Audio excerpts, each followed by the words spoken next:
কন্যা সন্তান হওয়ার খুশিতে দিনহাটা মহকুমা হাসপাতাল থেকে ফুলে সাজানো গাড়িতে মেয়েকে বাড়িতে নিয়ে আসলো বাবা। অভিনব এই উদ্যোগ দেখে অভিভূত সকলেই। জানা যায় 9 বছর আগে বিবাহ বন্ধনে আবদ্ধ হয় দিনহাটার বামুনহাট পাথরসন এলাকার শঙ্কর রায় এবং রত্না প্রামাণিক রায়। এর আগে একটি পুত্র সন্তানের জন্ম দিয়েছেন তারা। এরপর আবারও সন্তান সম্ভবা হন রত্না প্রামাণিক রায়।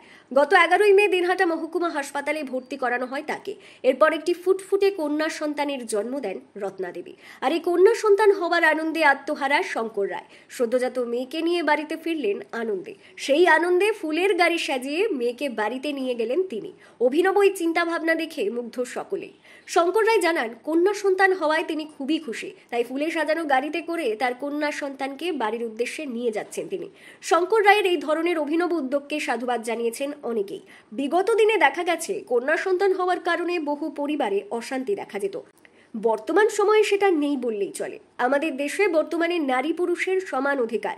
এছাড়াও মহিলাদের জন্য নানা ধরনের প্রকল্প নিতে দেখা গেছে রাজ্য সরকারকে। বিভিন্ন ক্ষেত্রে সমাজে নারীরা প্রতিষ্ঠিত এবং আদর্শ হিসেবে পরিচিত।